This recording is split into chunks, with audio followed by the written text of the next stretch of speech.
혹시 오늘 들었던 내용이 마음에 들면 다른 선생님들한테 소개해줘서 이제 유튜브에서 들으실 수 있거든요.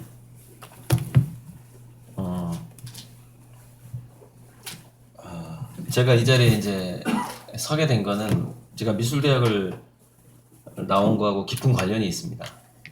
그게 왜 그러냐면은 미술대학은 원래 미술학원을 다닐 때부터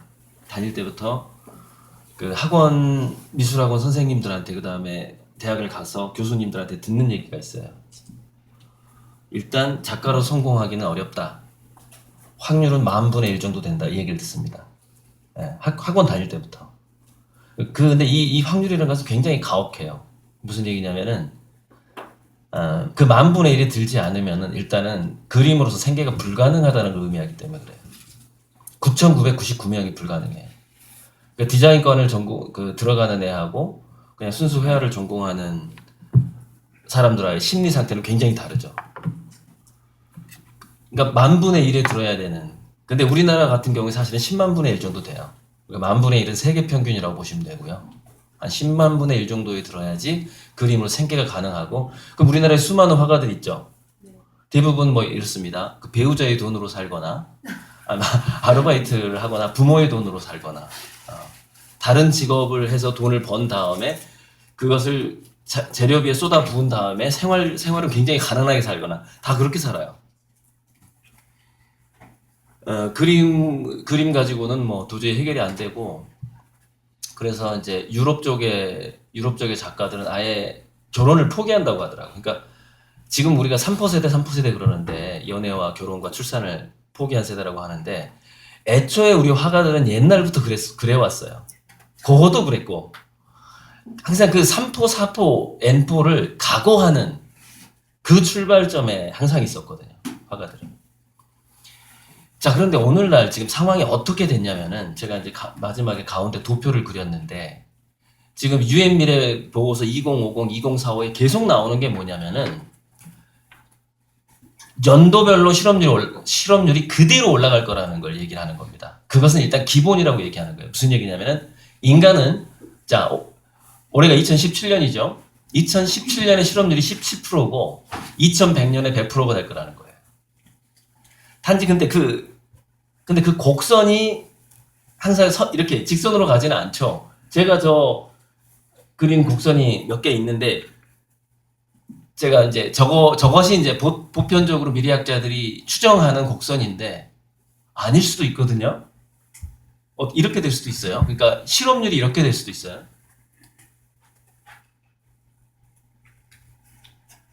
뭐 이런 곡선이 나올 수도 있는 거예요. 근데 저기서 제가 계속 강조하는 하나의 그 해가 있죠. 2024년, 2025년. 저 해가 지금 어떤 해냐면은, 전 세계에서 인공지능하고 로봇을 준비하는 회사들이 지금 연구 내지는 생산을 하고 있는데 공장을 증설하고 있거든요. 그래서 대규모로 판매하기 시작하는 해입니다. 그게 2024년이에요. 저 때부터는 굉장히 상황이 달라진다는 것이죠. 지금까지의 실업은요, 사람들이 어디서 일하는가가 달라짐으로써 재취업을 준비해야 되는 실업이었어요. 지금까지의 실업은. 이 시간 이후에, 2017년 이후에, 2018년 이후의 실업은 그런 게 아니에요. 재취업이 불가능한 실업이에요. 그게 인공지능 로봇 시대와 이게 나온 이전과 이후가 달라지는 측면인 것이죠. 그러니까 제가 미술대학 얘기를 처음 꺼냈는데, 지금 상황이 어떻게 됐냐면은, 미술대학뿐만 아니라 뭐 중졸이든 고졸이든 그 누구든 간에 10,000분의 1의 확률밖에 남지 않았어요. 모든 영역에서. 교사의 영역도 마찬가지입니다. 공교육이 사라질 거라는 시나리오가 있어요. 공교육이 사라질 거라는 시나리오가 두 가지가 있는데, 다른 시나리오가 또 있겠지만은, 가장 중요한 두 가지가 있어요. 2등부터 얘기할게요. 두 번째 시나리오는 저출산으로 인해서 학교에 들어오는 인원이 적어지면서 공교육이 붕괴될 것이다. 이게 두 번째 시나리오인데 사람들은 여기에 확률을 높게 보지 않습니다. 첫 번째 시나리오도 굉장히 높은 확률을 보게 되는데 그 첫 번째 확률이 뭐냐면은 아이들이 공교육에 흥미를 잃을 것이다. 그게 첫 번째 공교육 붕괴 시나리오 중에서. 근데 어떻게 흥미를 잃기 시작하는지를 봤더니 이미 그 인공지능 개인 교사 그 플랜을 짜고 있는 그런 기업들에서 노리고 있는 그 어떤 방식이 있거든요. 그러니까 지금 여러분 그 왜 뭐 지민이 뭐니 해가지고 이렇게 음성 인식 서비스 있죠. 냉장고에 우유가 얼마나 남았니? 그럼 알려주는 뭐 이런 서비스. 오늘 날씨가 어때? 뭐 이런 지금 이미 진행되고 있죠. 지금 휴대폰하고도 대화를 하는 시대거든요. 지금은 이게 이제 교육계로 넘어갑니다. 이 방식이.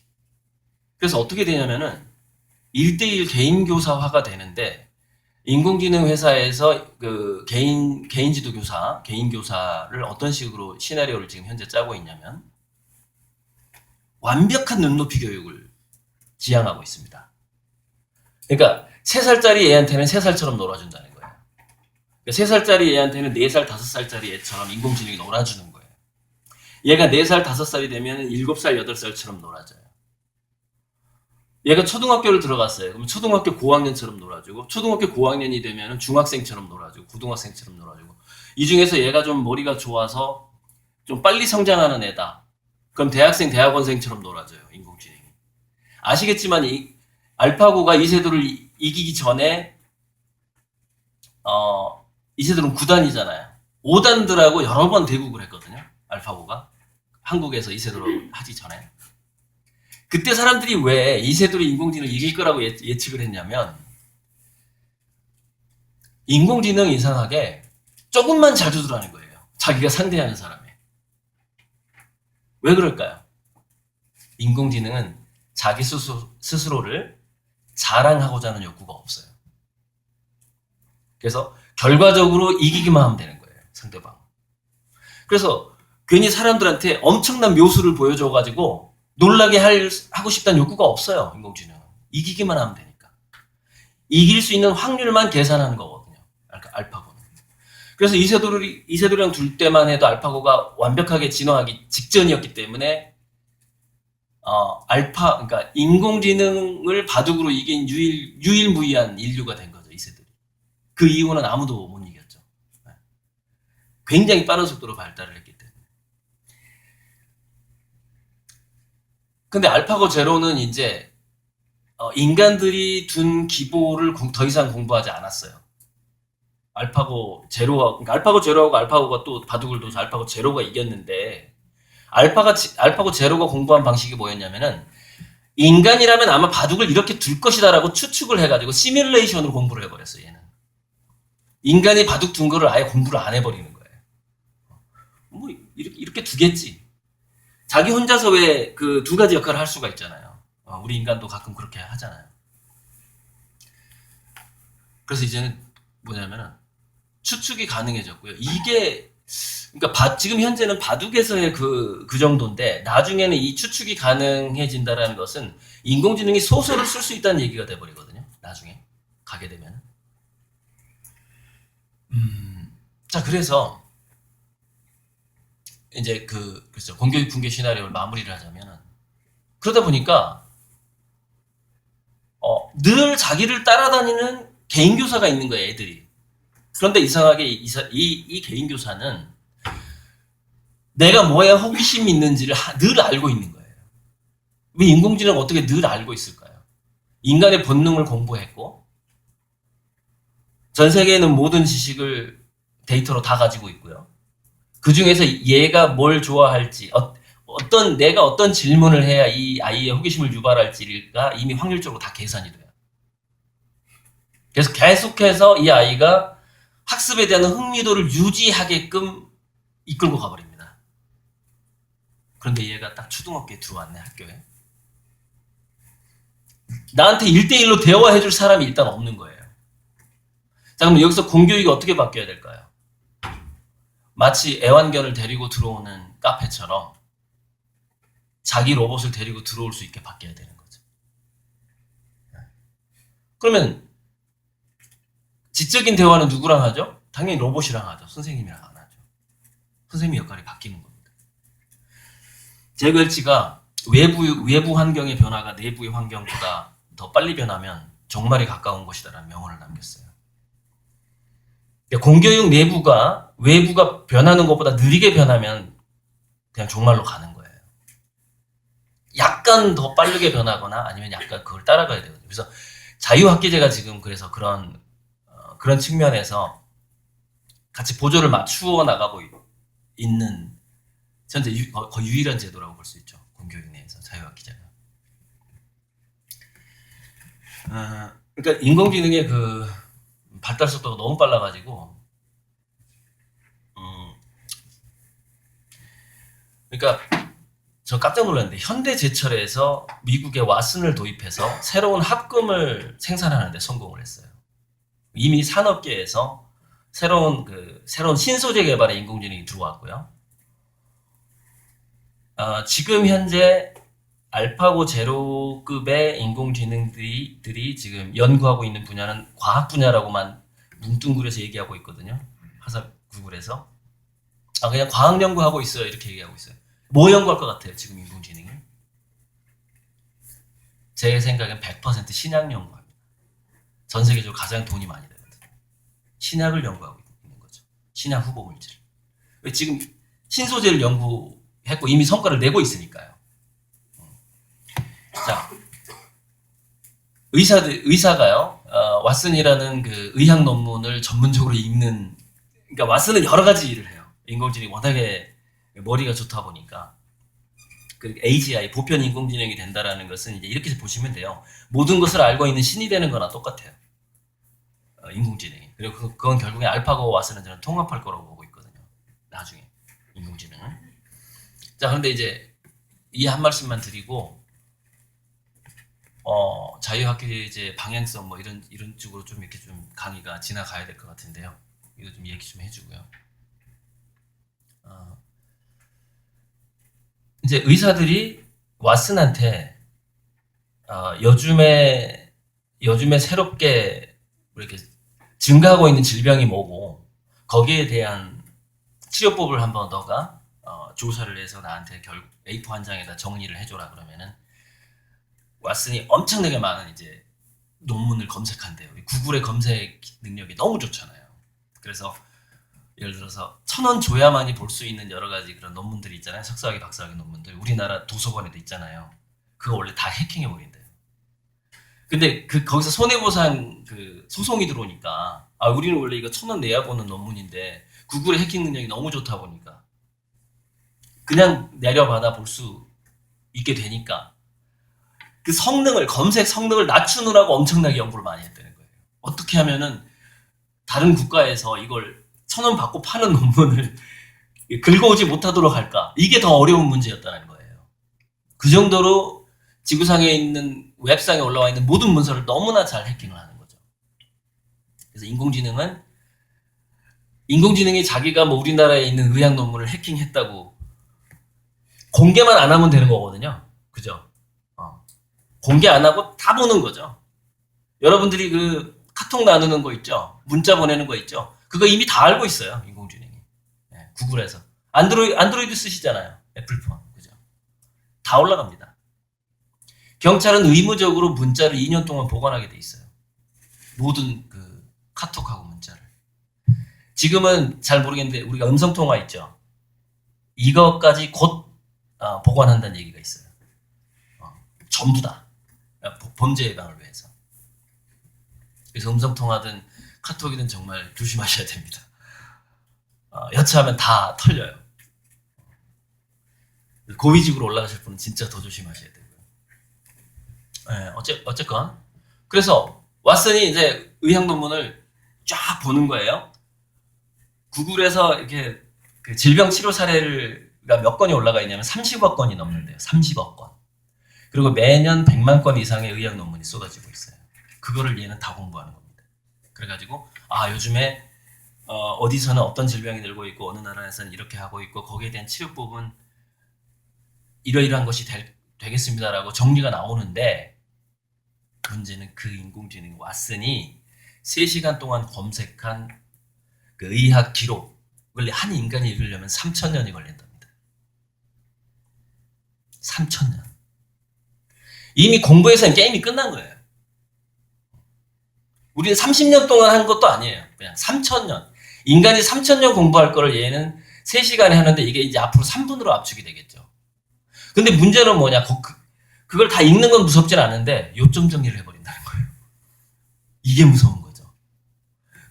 여기서 질문을 던진 사람의 요구대로 얘가 요점 정리를 해버린다는 거죠. 그렇게 해서 신약과 신소재를 지금 개발해 나가고 있는 겁니다.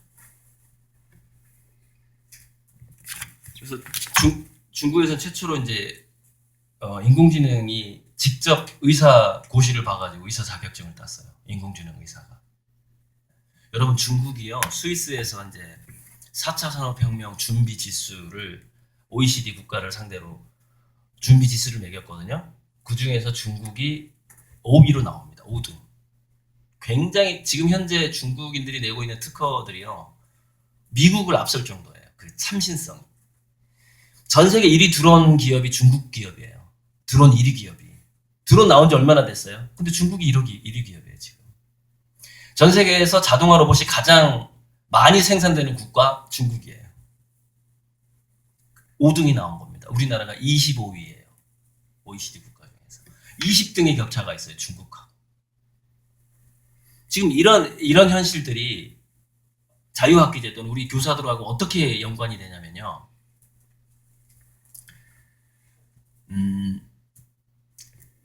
자, 어차피 10,000분의 1명만 생산성을 갖게 되는 시대가 돼버렸거든요. 모든 분야에서. 그렇다면은, 이제 그렇게, 이제 지금 현재 10,000분의 1은 아니지만, 그렇게 가고 있다는 거예요, 지금. 그 흐름은 그렇게 가고 있다는 거예요. 자, 그럼 우리 학교에서 보편적인 교육을 할 때, 10,000분의 1명, 생산성이 가능한 10,000분의 1명한테 초점을 맞춰야 될까요? 9,999명한테 초점을 맞춰야 될까요? 재밌게도 미술대학은 그 두 존재한테 동시에 초점을 맞출 수 있습니다. 그 방법이 뭘까요? 저는 미술대학을 다니면서 그런 식으로 교수들하고 늘 배웠으니까. 그 방법은 뭐냐면 어떤 놈이 10,000분의 1이 될지 모르니까 네 마음대로 해 이겁니다. 그게 유일한 방법이에요. 9,999명이 실업자가 되는 시대에는 네 마음대로 해. 그게 자생성입니다. 자생성. 모든 독창성은 자생성에서 나올 수밖에 없다. 그러니까 자생성에 어떤 뼈대가 있어야 갖다 붙일 수가 있어요. 우리가 이렇게 뭐 찰흙 만들기 기억나시죠? 뼈대 막 이렇게 먹금 감아가지고 찰흙 붙이는 거 기억나시죠? 자생성이란 뼈대에 뭐가 붙는 거예요. 물론 그 자생성이라는 뼈대, 자기 내부에서 나오는 그 창의성이라는 것은 그럼 또 그건 어떻게 만들어지고 어디서 나오는 것인가? 그거는요 인지과학적인 문제예요. 인간의 창의성은 어디서 나오는가라는 거예요. 우리는 어떻게 생각을 할 수 있으며 이거는요 양자물리학하고 평행우주론까지 가야만이 해결되는 문제입니다.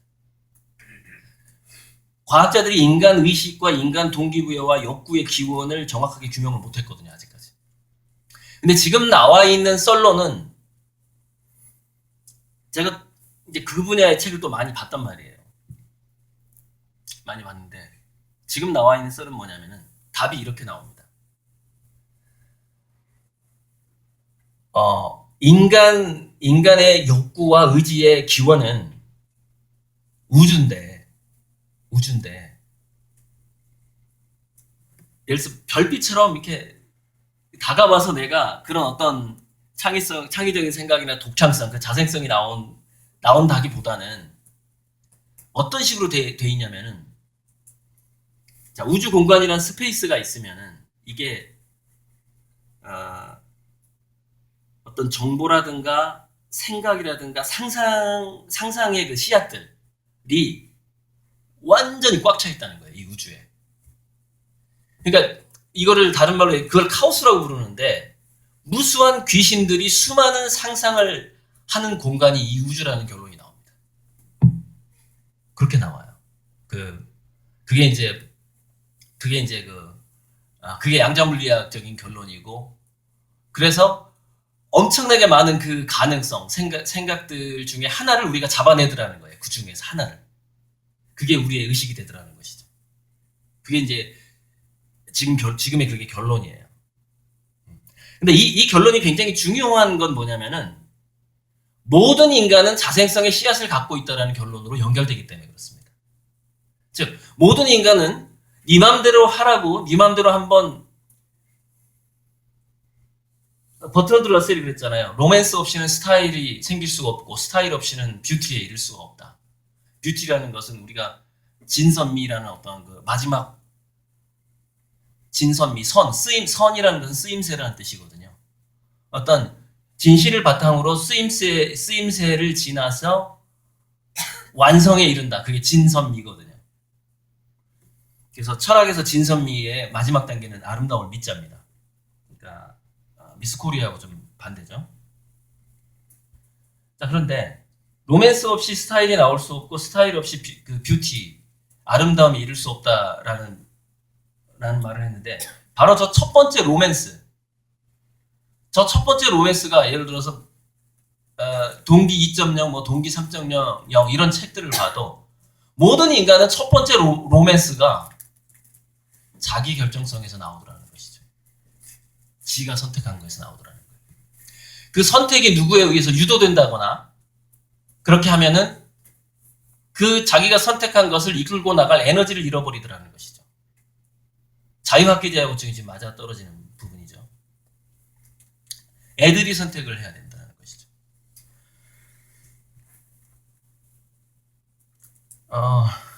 그런 측면에서 우리가 아카데미와 스쿨의 어원을 찾아보면, 아카데미는 나무그늘 아래서라는 뜻이고요.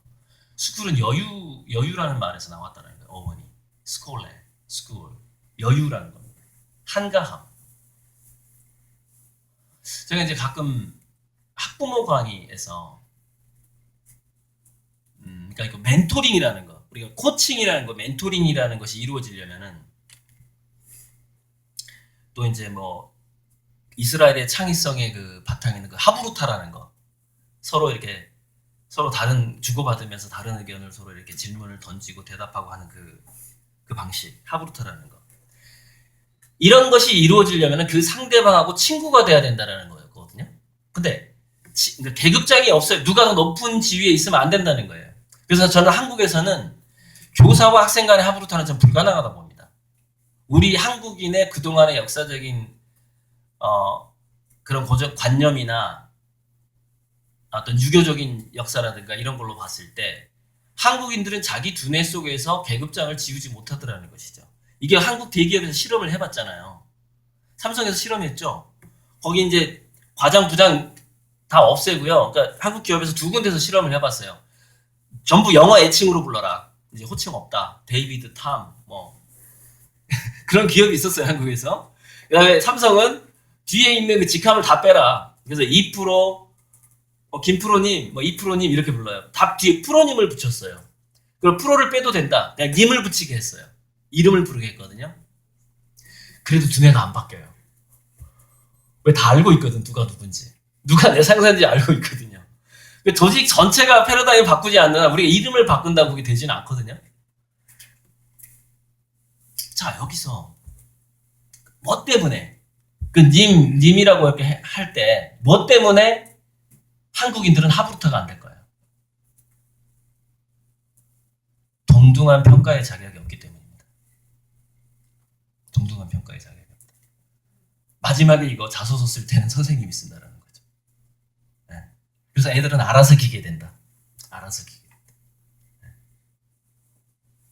반대를 못하게끔 아예 잠재적으로 그게 세팅이 돼버려요. 그 순간 내가 선생님하고 그래 선생님하고 질문 토론해야지. 그 순간 안 되는 거예요.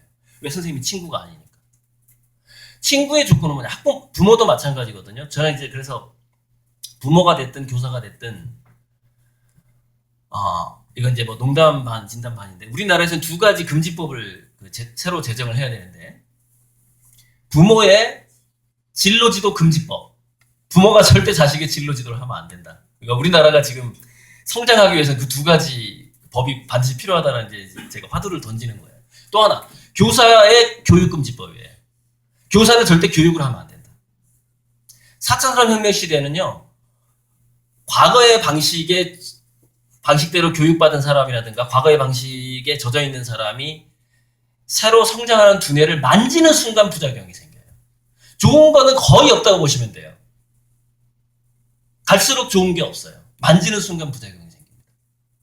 그러니까 교육금지법이 필요하다는 거예요. 부모의 진로지도, 진로 설정이나 진로지도 금지법이 필요하다는 거죠. 만약 이것만 실천된다면 한국은 저는 다시 살아날 거라고 봐요. 된다면. 이제 농담이고요. 뭐, 안 되니까. 농담이고. 자, 그러면은, 누군가가 나를 평가하는 위치에 있었을 때 하브루타 자체가 안 되고, 두뇌 자체가 창의적인 질문과 토론으로 이어지질 않는데, 그럼 어떻게 해야 될 것인가? 뭐 이런 부분들. 지금 교육을 바꾸기 위해서 예를 들어서 학점제로 가자, 교실 이동제를 하자, 거꾸로 교실을 하자, PBL 수업을 하자. 별별 얘기가 다 나왔고, 제가 그런 것들을 다 연구를 했어요. 연구를 했고, 그래서 제가 지식협동조합 그 중에는 그 자유학기제 그 우리나라의 그 짱인 사람하고도 만나서 커피 마시면서 얘기를 하기도 했어요. 이름 까먹었는데. 아무튼 정부에 들어간 사람. 같은 거기 협동조합 회원이거든요. 그래서, 뭐 어렵게 내린 결론은 아니에요. 한국적인 상황에서는 해법이 딱 하나가 나오는 겁니다. 딱 하나가. 그게 뭐였냐면은, 모든 조직의 동아리와 또는 동호회화가 유일한 답이라고 나옵니다. 물론 아니에요. 아마 유일할 거예요. 지금 이 말을 듣고 한번 연구를 해보세요. 그 모든 그 선진국에서 성공했던 교육법이 한국에 안 먹히는 게 굉장히 많단 말이에요. 그리고 누군가가, 멘토나 하브루타가 아까 제가 친구랑 가능하다 그랬죠. 그럼 친구의 조건, 심리적인 조건 두 가지가 있거든요. 친구의 심리적인 조건. 첫째는 서로 좋아하거나 사랑할 것. 애정이 있을 것이죠. 첫 번째는. 그죠? 애정이 없으면 그냥 뭐 친구는 아니니까 남이니까. 두 번째가 더 중요한데요. 두 번째는 자유가 있을 것이에요. 상대방의 선택이라든가 결정을 일단 존중해주는 사람만이 친구가 되는 거예요. 그리고 그 친구만이 하브루타가 가능해요. 그러니까 학교가 4차 산업혁명에 맞는 방식의 교육으로 바뀌려면은 학생하고 교사가 친구가 돼야 되는데, 애정은 있으시니까, 그죠? 애정은 있으시는 걸로 치고, 뭐가 없냐면은 자유가 없는 거예요, 애들한테. 선택의 자유가 없는 거죠. 이틀 전에 제가 천안 가원초등학교에서 초중고 교사분들을 모시고, 강의 끝나고, 그 강의 내용은 유튜브에 있으니까 그냥 들을 시간이 있으실지 모르겠어요. 강의 끝나고 저를 초대한 선생님이 자기 반에 문제아가 있다는 거예요. 문제아가. 게임만 좋아하고 학교에서 수업하는 애들 방해하고, 근데 게임을 너무 좋아하다 보니까 얘가 약간 코딩까지 할 수 있다는 거예요. 근데 초등학생이에요. 근데 어쨌건 학교에서는 거의 적응을 못하고 선생님이 굉장히 골치 아파하고 있거든요. 그래서 제가 그 강원초등학교에서 강의할 때도 동아리가 답이다라고 얘기를 했거든요. 그러니까 살짝 현실적으로 하자면 이렇게 되는 겁니다. 일단은 뭐 학점제도 도입해도 괜찮고요. 하지만 문제는 뭐냐면은, 여러분 스티브 잡스가 리드 대학을 왜 중퇴했는지 아세요? 전필 과목 때문에 중퇴했어요. 필수 과목 때문에. 그 대학에가 필수 과목이 없었다면 스티브 잡스는 그 대학, 물론 두 가지 이유가 있었죠. 자기 아버지가 돈이 없었기 때문에, 이제 부모님 학비가 너무 비싸서, 그 다음에 필수 과목이 너무 짜증나서, 그 두 가지 이유로 그만뒀거든요. 근데 저도 대학 다닐 때 미술대학의 필수 과목이라는 것이 그렇게 엄격하지는 않거든요. 미술사 하나 뭐 몇 개 이런 거밖에 안 돼요. 근데 정말 하기 싫은 거예요. 필수 과목 한두 개가. 그래서 결국 F 맞았어요. 근데 필수 과목 F 맞으면 아시죠? 졸업을 못 하잖아요. 재수강을 반드시 해야 되잖아요. 그 심정을 알겠더라고요. 자유로워야 되는 미술대학에서 필수 과목이 있다라는 거. 그게 한두 개밖에 안 되는데 저는 그것 자체가 너무 정말 짜증이 날 정도였어요. 타고난 어떤 예술가적인 기질이 있기 때문에 아마 그럴 거예요. 자, 여러분 학교에서 애들이 필수 과목이 도대체 몇 개죠? 저는 한두 개도 그렇게 짜증이 났는데. 제가 뭐 중고등학교 때 고등학교를 한번 휴학하려다가 휴학을 안 시켜줘서 이제 무단결석으로 퇴학을 당한 적이 있어요. 그 해방감이 굉장히 행복했거든요. 그때 저 고등학교 퇴학 자퇴할 때 학교 이제 안 다녀가고 이제 다른 학교로 다시 학원 다녔는데 그때부터 제가 자발적으로 공부했기 때문에 그 전에는 타율적이었고요. 그 이유는 자율적으로 공부를 한 거고. 그게 그때가 이제 16, 17살 때 무렵이었죠. 어쨌건 그래서 전면적인 동아리형 교육 개편이라는 것이 한국에서는 그 어떤 애정과 자유를 유지를 하면서도 애들의 로맨스와 스타일을 갖게 하면서도 자생성을 이끌어내면서도 동아리형 개편이 또 뭐가 좋냐면요. 저는 그 문재인 대통령 후보 시절에 학점제, 고교 학점제 얘기 나왔을 때 반드시 실패한다고 떠들고 다녔는데요. 여러분 대학교에서요. 저 세대 이해하는 알 거예요. 예, 제가 군대 갔다 오니까요. 수강 신청이 온라인으로 바뀌었더라고요. 저 군대 가기 전엔 정의로 했거든요. 군대 갔다 오니 수강 신청이 온라인으로 바뀌었는데 아시죠? 인기 과목 0.5초 만에 수강 신청이 끝나요. 0.5초. 그래가지고 그때 그 자기가 좋아하는 과목을 수강 신청을 하려고요. 사양이 좋은 컴퓨터를 사야 했어요. 그러니까 무슨 학교에 있는 컴퓨터가 속도가 느려서 학교에는 여러 명이 이제 그 수강 신청하려고 대기하고 있으니까 딱 오픈하자마자 팍팍팍 해가지고 그래야지 한 200위권 안에 든단 말이에요. 그 거의 한 몇천 명이 지금 후보인데 이런 일이 계속 있었죠. 그래서 수강 신청을 하기 위해서 비싼 컴퓨터를 사야 했다니까요. 제가 군대 갔다 와서 학교를 다녀보니까 그러고 있는 거예요, 애들이. 어떻게 되냐면은 이렇게 되는 겁니다. 교사가 100명이 있으면요. 수강 신청이 몰리는 교사는 한 25%밖에 안 되고요. 이 법칙이 적용이 됩니다. 무슨 얘기냐면 전체 학생의 50% 이상이 교사 5%한테만 수업을 듣기를 원하게 됩니다. 이거 견디줄 교사가 어디 있어요, 우리나라에? 없죠. 얼마나 자존심 상하겠어요. 나도 교실 이동제, 학점제 수업을 하고 있는데 내 교실에는 아무도 오길 원치를 않아요. 그래서 수강 신청이 다 마무리되는 내 동료 교사들 다 교실 채우고 나서 나한테 떨거지들이 오는 거예요. 이거 견디실 수 있겠어요? 자기가 그런 입장에 처하신다면 반드시 실패한다는 것이죠. 자, 그래서 전체 과목을 선택 과목으로 하되, 그러니까 저는 필수 과목이 있는 것 자체를 아예 저는 폐지시켜야 된다. 국어 하나 정도 남기는 건 괜찮다고 봐요. 국어 하나. 우리 한국이니까 국어 하나. 나머지는 다 선택 과목이죠. 근데 나머지 전체 선택 과목을 학생이 자발적으로 어떤 동아리를 형성을 해서 PBL, 어떤 문제점을 발견하고 프로젝트를 학생이 마련을 했을 때에는 전체 선택 과목의 그 시간을 동아리 활동으로 대체할 수 있어야 된다는 것이죠. 이게 동아리형 개편입니다. 그럼 선생님들 뭐 하냐? 지금요, 이미 제가 교육금지법을 말씀드렸다시피 선생님들은 뭐를 해야 되냐면은 일단 그 점을 좀 느끼셔야 될 것 같아요. 그러니까 인공지능의 성능 아까 제가 처음에 얘기를 했고요. 뭐냐면은 그 얘기를 한번 해볼까요? 실리콘밸리에서 여러분 그 스탠퍼드 대학 중퇴자 출신들이 있어요. 실리콘밸리에 성공한 이름이 뭐 다 생각 안 나는데 스탠퍼드 대학의 중퇴자가 설립한 2개의 회사가 있는데 실리콘밸리에 이 두 회사의 수익을 합치면 우리나라 전체 GDP에 보다 더 많아요. 미국 기업 중에서 우리나라 전체 GDP보다 더 많은 기업이 20개가 넘어요. 한 기업이 한 국가의 전체 예산보다 더 많은 돈을 벌고 더 많은 돈을 쓰고 있다는 거예요. 그게 20개가 넘습니다.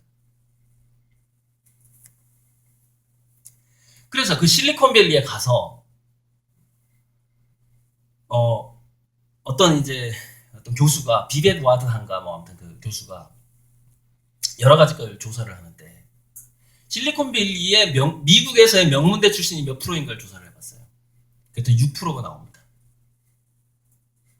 94%가 명문대하고 관계가 없는 애들이에요. 94%가. 그래서 그러면 그 사람들한테 학창 시절에 학교에서 트러블을 겪었거나 선생님과 말썽을 피워 선생님하고 문제가 있었거나 ADHD나 틱장애나 난독증이 있었거나 또는 아스퍼거 증후군이나 자폐증 같은 걸 알아가지고 도저히 학교 수업을 따라가기 힘들 정도로 학교에서 문제를 겪었던 사람 손 들어보세요. 딱 한 거예요. 실리콘밸리에 가서. 여러분 몇 프로가 손 들었게요? 50%가 손을 듭니다. 50%. 이게 굉장히 중요한 문제입니다. 우리가 이제 한국의 교육 개혁을 위해서 어떻게 가야 될 것인가의 문제가. 무슨 얘기냐면 이걸 제가 뇌과학을 공부하면서 그 진실을 알게 됐거든요. 뇌과학을 공부하면서. 자, 자폐형 때문에 교사하고 소통이 잘 안 되는 애들이 있어요. 근데 인간의 두뇌가 어떻게 자폐형이 되냐면 얘는 태어날 때부터 뉴런 세포가 다른 애들보다 많습니다. 두뇌 안에. 뉴런 세포가 너무 많다 보니까 뉴런과 뉴런끼리 연결시켜주는 연결망을 만들어주는 것에 장애를 입게 돼요. 무슨 얘기냐면 너무 숲에 나무가 너무 빽빽하다 보니까 길을 내기가 힘든 거예요. 그래서 노벨상 수상자들을 전부 연구해보니까 살짝 자폐형 연구가들이 많아요. 많고, 그러니까 뭔가 한 가지를 골몰하게 끊임없이 생각하고 굉장히 오랜 시간 동안 그거 하나만 생각하는 그 유형이거든요. 그게 약간 자폐 성향이 약간 끼어드는 거거든요. 그게. 그래서 노벨상 수상자들의 형제들을 조사해봤어요. 형제 자매들을. 그랬더니 친형제나 사촌 중에 자폐 환자가 없는 집이 단 한 군데도 없는 거예요. 무슨 얘기냐면은 기본적으로 머리가 좋게 타고난다라는 것은 기본적으로 자폐 성향을 가지고 있다는 걸 의미하는 겁니다. 뉴런 세포가 많은 거예요. 두뇌 안에. 자, 그러면 틱장애, ADHD, 주의력 결핍. 얘네들 두뇌는 도대체 뭐냐? 보니까는 선천적으로 도파민에 관련된 장애를 가지고 있는데 두뇌 안에서 도파민을 생성하는 측핵이라는 기관이 있는데 거기서 도파민은 굉장히 많이 생성이 되는데 이거를 잘 처리를 못하는 거예요. 그래서 물론 이제 약간 특수한 경우 도파민이 잘 안 나오는 경우도 있는데 그건 도파민이 잘 안 나온다고 보지를 않고 통로가 막혔다라고 보고 있거든요. 그래서 인지행동 치료 중에서 자기가 좋아하는 일 중에서 운동이 결합된 일을 꾸준히 하게 되면은 대부분의 ADHD나 틱장애는 다 치료가 됩니다. 그리고 가만 냅둬도 16세가 되면 자연 치료가 되고요. 25세가 되면은 90% 이상 그냥 냅둬도 치료돼요. 왜 냅둬도 치료가 되죠? 25세가 넘으면 인간은 자연스럽게 측핵해서 도파민 생산량을 줄이거든요. 그래서 20세 이전에 그 과잉했던 15세 이전에 그 과잉했던 양도 줄어드는 데다가 얘네들이 수많은 행동을 통해서 그 연결 통로가 점점 형성이 돼요. 그러니까는 틱장애하고 ADHD라는 것은 뭐냐면은 도파민에서 공장은 있는데 그걸 배달해줄 트럭이라든가 도로가 아직 건설되지 않은 상황인 거예요. 그러니까 공장에서 막 도파민이 막 넘치는 거죠. 그러다 보니까 도파민이 과잉하면 정신분열증으로 가거든요. 원래. 동시에 여러 가지가 하고 싶은 두뇌가 돼버리는 거예요. 그래서 절대 이걸 화면을 그러니까 칠판을 볼 수 없는 애가 되는 겁니다. 도파민이 과잉한 애는. 그런데 실리콘밸리에 유독 어렸을 때 도파민 과잉으로 문제를 겪었던 애들이 거의 한 30-40%가 되는 거고 자폐형도 또 그렇게 많은 거예요. 그래서 그게 합치면 그게 50%가 되는 거죠. 그래서 도파민 과잉부터 좀 해결을 해버리죠. 도파민 과잉인 ADHD형 두뇌는 도대체 어디서부터 기원했는가를 이제 진화 심리학, 진화 생물학적으로 제가 추적을 해봤어요. 추적을 해보니까 영장류 집단이 생존을 하기 위해서는 주변에 독사나 맹수나 그런 어떤 호랑이, 늑대들이 다가오는 것을 감시하는 파수꾼이 반드시 필요했는데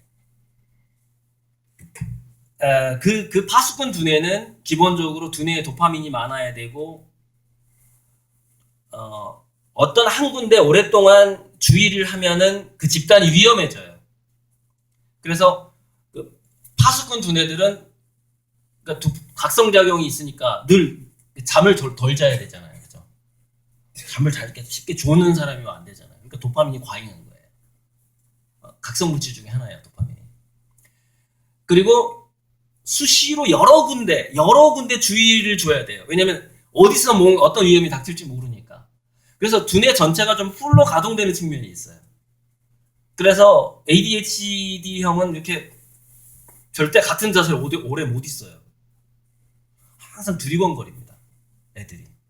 그러니까 공교육 교실하고 전혀 안 맞죠. 그런데 이 파수꾼 DNA, 도파민이 과잉하고 한 군데 오래 집중을 못하고 여기저기 막 쳐다볼 수밖에 없고 주변 사람들 눈치 되게 잘 살피고 이런 두뇌가 결국에는 사업가 두뇌로 이렇게 우리가 문명 진화 과정에서 누가 가장 사업을 잘하느냐, 그러니까 누가 가장 사업 아이템을 잘 선정하고 또 먼저 실행하느냐. 지금은 선점 효과가 너무 중요하기 때문에 먼저 실천하는 사람이 다 잡거든요. 전 세계에 다 연결돼 있기 때문에. 그러니까 누가 그 아이템을 잘 잡고 누가 먼저 실행하는 걸 봤더니 ADHD 스타일이 있는 사람들이 그걸 하더라는 거예요.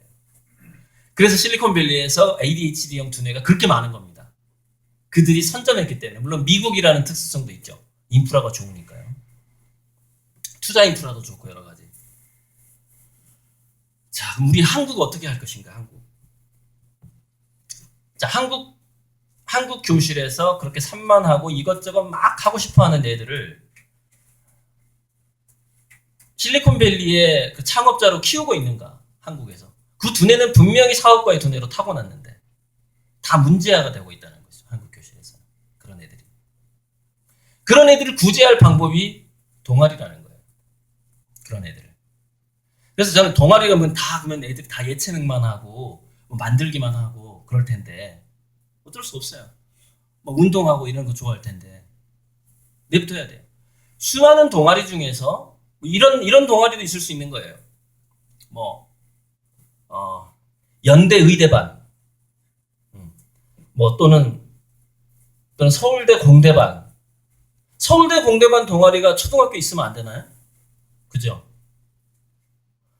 그러니까 제가 그 공교육의 선택 과목을 동아리화 하라는 게 일단은 제가 아이들한테 로맨스를 주기 위해서 그런 거예요. 그래서 그 학부모한테 엄청나게 세뇌를 받아서 그 명문대 도구마에 빠진 애들이 있을 수 있어요. 초등학교 때부터. 그럼 걔네들은 서울대 영문과 동아리를 아예 초등학교부터 결성해가지고 영어 책 보고 그런 걸 수시로 하라는 거예요. 그리고 국어 수업 듣고 다른 과목 듣기 싫으면 거기서 계속 개발을 하라는 거죠.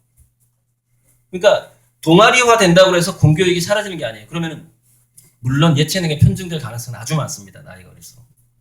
그럼 교사들은 어떡하냐. 행정하시는 분은 행정하시고.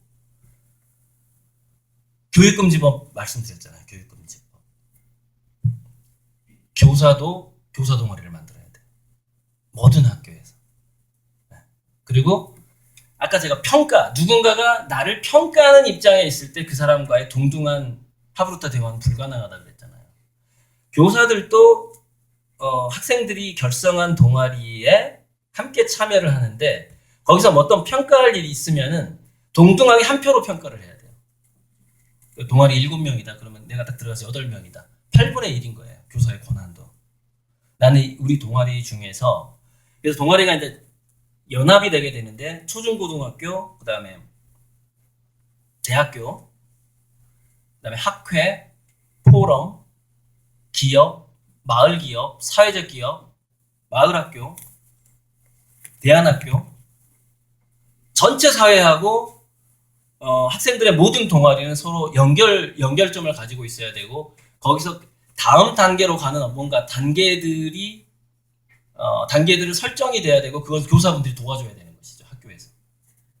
지금 굉장히 과연 실천이 가능할까? 자유학기제에서만큼은 실천이 가능하지 않을까 저는 생각을 하고요.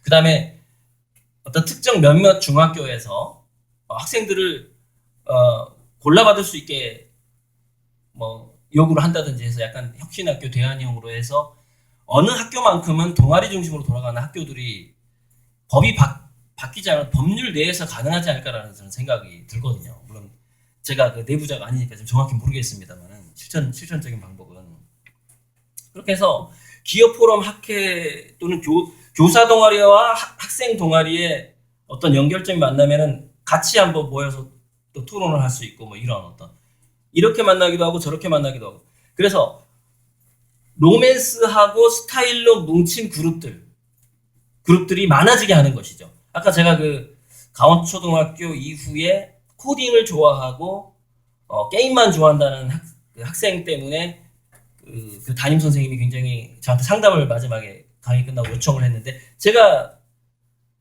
딱 한마디 하니까 해결이 됐어요. 얘가 사회성이 또 너무 없다는 거예요. 그래서 자 학교에 게임 좋아하는 애가 많은데 그 애를 그 동아리에 짱으로 안 치고 걔한테 게임을 배우고자 원하는 애 두세 명만 있어도 학교에 걔는 학교에서 오는 것 자체가 굉장히 자존감이 올라가는 행위가 된다. 자기가 짱이니까. 그리고 초등학교 때부터 얘가 코딩을 할 줄 안다면 대단한 천재인데 그게 이제 천재는 ADHD형 천재가 있고 자폐형 천재가 있단 말이에요. 그래서 되게 자폐형 천재들은 과학기술에 특허를 내면서 창업을 합니다. 그러니까 스티브 잡스하고 워즈니악이 있으면 워즈니악에 가까운 인간형이에요, 두뇌가. 스티브 잡스는 약간 중간형이긴 한데 ADHD형에 좀 가까워요. 어린 시절 말썽을 너무 많이 피운 거예요, 학교 다닐 때. 그래서 엄마가 계속 이렇게 아빠가 학교에 빌려다녔어요. 초등학교 때부터. 그래서 4학년 때 이제 좋은 선생을 초등학교 4학년 때 좋은 선생을 한 명 만나죠. 그래서 수학 문제 풀면 $5 줄게. 돈으로 처음에 유혹을 합니다. 자, ADHD형이 돈에 왜 쉽게 넘어가죠? 제가 말씀드렸죠. 원래 사업가 돈으로 타고났다고. 산만한 애들이. 돈으로 동기부여 확 넘어가요. 그래서 이게 학교 생활 잘 못하는 애들은 밖에 나가서 돈 버는 알바를 해. 그럼 엄마가 절대 안 뺏을게 그러면요. 밖에 나가서 열심히 일합니다. 기본적으로 장사꾼 두뇌를 타고났다는 것이죠. 그러니까 어디에 돈 벌 게 있나, 어디 돈 냄새를 맡는 두뇌인 거예요. 그게 사업가의 두뇌인 거죠. 근데 우리나라에서 그 사업가의 두뇌들을 자존감을 낮게 함으로써 그 로젠탈 효과, 피그말리온 효과 아시죠? 걔네들이 전응하고 나는 사회에 나가서 아무것도 못할 거라는 걸 세뇌를 딱 시킨 다음에 고등학교를 졸업시키고 대학교를 보내는 겁니다. 걔네들이 나와서 뭐를 하겠어요? 이미 로젠탈 효과, 피그말리온 효과로 자기는 바보가 돼버렸는데 초중고등학교 때 누구에 의해서? 정상적인 두뇌를 가진 교사분들에 의해서. 걔네들은 정상적인 두뇌는 아니잖아요. 그러니까 약간 치우쳐 있단 말이죠. 양극단에 자폐형하고 ADHD형이라는. 그러면 중간형 두뇌는 그럼 앞으로 어떻게 될까요? 지금까지 우리가 그 중간 중에서 상위 한 70% 정도의 그 초점을 맞추고 교육 커리큘럼이 다 이루어져 왔잖아요. 그죠? 이 교육의 출발점이 프로이센 교육인가 뭐 미국 수상이 제정한 그 프로이센 교육이 출발이었다고 하더라고요. 그때 왜냐면 대규모 공장이 생기면서 사무직하고 노동자들이 필요했거든요. 그래서 이 공교육이 출발을 했다라는 거예요. 그러니까 무슨 얘기냐면은 어느 정도 영리한 로봇을 만드는 교육인 거죠. 지금 현재 공교육 체계가 그게 전통인 거예요. 조금 영리한 인공지능 로봇을 만드는 게 현재 우리 공교육의 어떤 조상인 거예요. 선조인 거예요. 그런데 지금 현실은 조금 영리한 인공지능 로봇이 아니라 인간보다 몇만 배 영리한 몇 조배라고 주장하는 사람도 있거든요. 인공지능의 IQ가 인간의 몇 배냐 했을 때 아마 1조 이상은 될 거다. 그러니까 우리가 사실 우리보다 자 IQ 200이다 그러면은 뭐 한 서너 배 좋다. 그러니까 그거를 이 IP200이 100의 2배가 아니거든요. 그게 이제 그 지진 리터 규모 하는 거하고 똑같아요. 5.4, 이번에 포항에서 나타난 5.4가 경주 지진이 5.8이었죠. 0.4죠. 이게 4배 차이가 나요. 4배. 곱하기 4예요. 0.4가. 그러면 5.0하고 6.0은 10배 차이가 나는 거예요. 지진의 강도가. 그래서 그럼 5.0하고 7.0은 100배 차이가 나요. 그러니까 피해 규모가 100배예요. 5.0하고 7.0은. 그렇게 계산이 되고, IQ도 마찬가지거든요. 네, 마찬가지인데, 예를 들어서 인공지능의 IQ가 1만 정도 된다고 하거든요. 인간의 최고의 IQ를 200으로 봤을 때. 그러면 200대 1만은 이게 몇 배 차이냐라고 했을 때 그게 굉장히 기하급수적이 돼버리는 거예요. 0. 몇이면 몇 배가 올라가 버리기 때문에.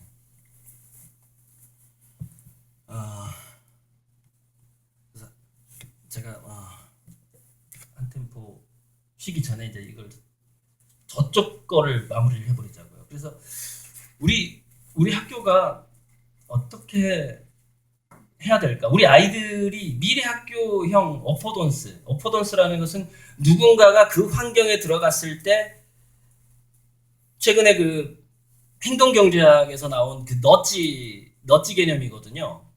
즉 그 안에 들어가면 나도 모르게 그 일을 하게끔 만들어주는 환경, 그걸 어포던스라고 그래요. 그래서 미래 학교형 어포던스라는 것은 첫째, 여유가 있어야 되는데, 그게 스쿨의 어원이기도 해요. 여유는 뭐냐면은 어떤 여유가 되냐면은 일단 너무 심심하니까 놀고 싶은데 라는 여유예요. 그래서 여유 다음에 놀이가 나오게 됩니다. 근데 놀다 보니까 좀 다르게, 좀 다양하게 놀고 싶은 거죠. 그게 이제 여유, 놀이, 그 다음에 다양성으로 넘어가는 거죠. 근데 여기서 놀다 보니까 뭐 경쟁도 좀 하고 싶고, 뭔가 도구를 만들어서 놀고 싶기도 하고, 점점 이제 발달하기 시작하는 거예요. 그때부터 애들이 이제 뭔가를 생각을 하면서 선택을 하기 시작하는 것이죠. 그러니까 여기서 이 여유와 놀이라는 것은 이건 수학, 과학도 포함되는 겁니다. 외국어 공부까지 다 포함된 개념이에요. 꼭 예체능만 가지고 제가 말씀드리는 건 아니고요. 하다 보니까 도움이 필요해요. 그러니까 협력을 구하게 되는 거죠. 그리고 여기서부터 팀과 팀끼리 경쟁 같은 게 붙게 되면은 10대의 두뇌는 상대팀과의 경쟁 구도에 쉽게 빠지는 유형이에요. 그게 왜냐면은 사춘기 때는 원래 성선택 그 경쟁하고 서열 경쟁에 들어가요. 모든 동물들이. 그러니까 집단 생활하는 동물들이. 그래서 인간으로 봤을 때 그게 사춘기에 그게 발현이 됩니다. 그리고 그 정점이 현재로선 중2로 알려져 있어요. 서열을 만들고자 하는 의식하고 자꾸 힘겨루기를 하고자 하는 본능이 그때 이제 꽃피우게 되는 거죠. 중학교 때. 그래서 중학교 때는 경쟁팀이 있어야 된다는 것이죠. 예전에 한 학교에 몇 명이 있어야지 그 아이들 두뇌가 가장 효율적으로 잘 돌아가는가에 대한 연구가 있었거든요. 그래서 25명으로 나옵니다. 왜 그러냐면은 4명이서 4, 6, 24잖아요. 한 5, 6팀을 만들 수가 있는 거예요. 또는 5명이면은 5팀을 만들 수가 있는 거예요. 25명이면. 근데 이게 한 팀이 뭐 3명이어도 되는데 왜 5명 정도가 돼야 되냐면 이 한 팀이 어떤 5명의 동아리라고 쳐봐요. 그러면 어떤 지향점은 같은데 이 한 팀 내에는 3가지 두뇌 유형이 있어야 된다는 거예요. 그래야 성공을 한대요. 모든 프로젝트가. 기업도 마찬가지. 3가지 두뇌 유형이 아까 제가 ADHD 자폐형 했죠. 자폐형 두뇌는 뭐냐면 연구자형 두뇌예요. 뭔가를 어떤 건수는 그럼 누가 잡죠? 건수? 우리 뭐 할까? 탐색은 누가 하죠? ADHD 두뇌가 하는 겁니다. 그럼 연구자형 두뇌가 그걸 연구를 해요. 그런데 이 두 사람의 단점이 있죠. 얘는 너무 산만해. 얘는 너무 자기 것만 하려고 그래. 그래서 뭐가 안 되냐면 관리가 안 되는 거예요. 그래서 관리자형, 평균적인 두뇌인 관리자형 두뇌가 이 세 팀이 모든 기업이 다 똑같대요. 그러니까 3명이서 만약 2명이서 동업을 했다. 그럼 최소한 둘 중에 한 사람은 ADH형 두뇌와 관리자형 두뇌 유형을 동시에 가지고 있어야 돼요. 한 사람은 자폐형 두뇌에 돼. 연구형 두뇌에 돼. 그게 스티브 잡스하고 워진 이야기예요. 스티브 잡스가 2가지 두뇌를 가지고 있는 겁니다. 관리형하고 ADHD를 가지고 있는 거예요. 그러니까 완벽한 천재는 아닌 거죠, 사실은. 완벽히 한쪽으로 쏠려 있어야 진짜 천재거든요. 관리의 천재, 탐색의 천재, 연구의 천재 이래야 되는 거거든요. 준천재였던 거죠.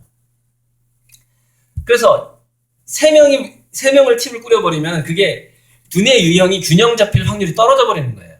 4명, 5명 정도가 되면 이 중에서 2명은 산만하고 한 놈은 연구를 엄청 잘하는 놈이고 두 사람은 관리자 유형이 이런 식으로 뭉치게 되는 것이죠. 확률이 그렇게 되는 것이죠. 그래서 그 5명이 4팀, 5팀 이렇게 해야지 PBL 동아리형 동아리들끼리 서로 연구한 걸 발표하고 또는 같은 연구를 했을 때 누가 더 잘하나 이렇게 경쟁하고 하는 것들이 잘 돌아간다는 겁니다. 그게 한 반에 24명, 25명이에요. 그 연구도 있었어요. 그래서 협력을 하면서 마지막에 도달하는 게 조화죠. 저 조화라는 건 뭐냐면요. 세상과의 조화를 의미하기도 합니다. 사회와의 조화. 그러니까 우리가 공부하는 것이 결국에는 세상과의 조화, 쓰임이 없다면은 별로 그러니까 그 의미가 아주 크다고 볼 수가 없는 거죠. 꼭 제가 생산성하고 연결 짓고 싶지 않았는데 아무튼 그렇습니다. 이렇게 잠깐 끊었다가 다시 시작할게요. 제